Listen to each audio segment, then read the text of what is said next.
Bonjour à tous, nous poursuivons avec la troisième Mishnah du 9e Pérec. Comme nous l'avons vu dans les deux Mishnahot précédentes, le din de Gidoulé Terouma, Terouma.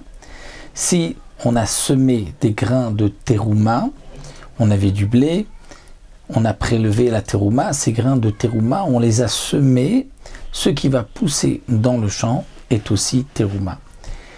Et nous avons vu dans la Mishnah précédente que bien que c'est Terouma midérabanan, mais minatora, c'est une récolte qui a poussé et qui est choulin, profane.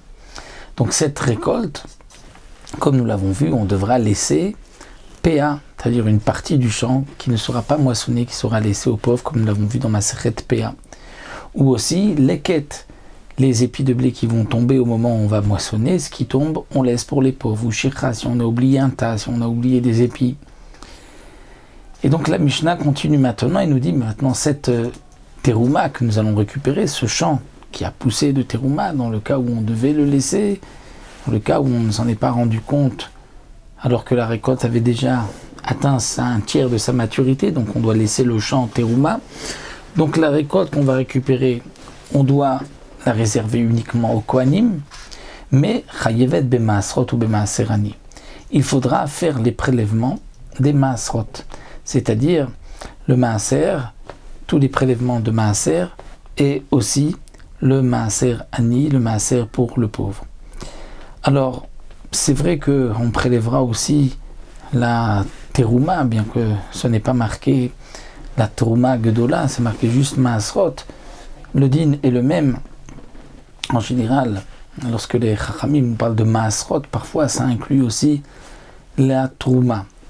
Ou peut-être aussi, d'après certains, pourquoi on ne mentionne pas ici la terouma, c'est parce que la Mishnah veut nous parler du maaser rishon, du maaser ani, comme nous allons le voir tout de suite dans la Mishnah. Et donc c'est pour cela qu'on parle des maasrot, mais c'est sûr qu'il y a aussi une obligation de prélever la terouma gedola.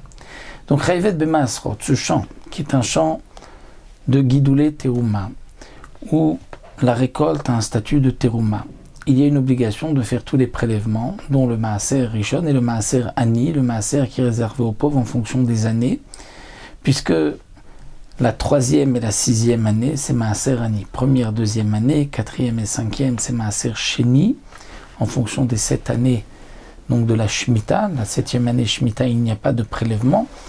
Mais donc, lorsque c'est une année de maaser ani, on prélèvera le maaser ani, la troisième et la sixième année. Et on donnera aux pauvres. À quels pauvres? Est-ce que uniquement à des Kohanim? Non. Anié Israël, Anié Kohanim Notlim. On donnera aussi bien aux pauvres Kohanim qu'aux pauvres Israël. Seulement les pauvres Israël ne peuvent pas en manger puisqu'ils ne sont pas Kohanim. Anié Israël, Mochim et Shelaim, la Kohanim et Meterouma.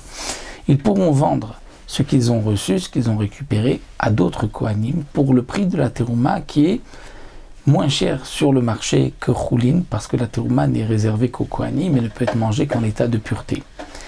Mais les pauvres Israël peuvent récupérer, puisque c'est du maaser ani, qui leur est aussi destiné. Donc ils vont vendre au Kohanim, Vadamim Shelem, et l'argent que ces pauvres vont récupérer sera pour eux. La Mishnah poursuit et nous dit Achovet Meshubach. Là, on est confronté à un autre problème. C'est que la récolte, généralement, il faut séparer, faire la disha, séparer le grain de l'ivraie. Et ceci se faisait à l'aide de behemoth, de bêtes, de vaches à l'époque.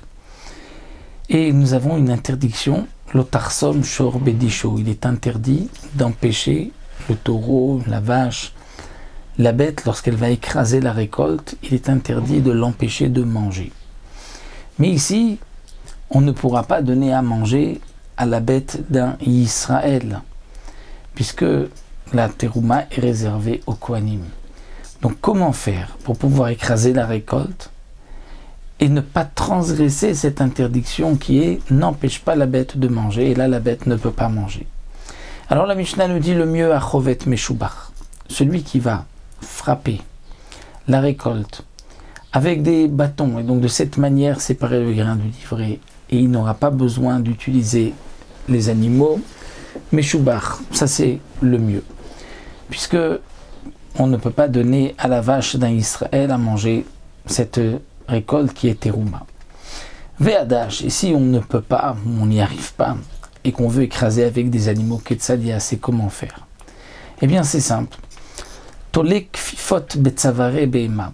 On va attacher, faire pendre un panier au cou de la bête. Venoten et tochan moto amine. On va mettre à l'intérieur de la même espèce que ce que la bête est en train d'écraser. C'est du blé, de l'orge, du seigle. Nimtsa. Et donc de cette manière, l'ozomemeta bema v'lomachel teruma. Il ne ferme pas la bouche, il n'empêche pas la bête de manger, et il ne lui donne pas à manger de la terouma, puisqu'elle va manger ce qui se trouve dans le panier. Et la bête ne pourra pas manger autre chose, puisque le panier lui est donc collé au museau, et donc de cette manière, elle mangera cette récolte qui est chouline, mais elle ne mangera pas de la terouma.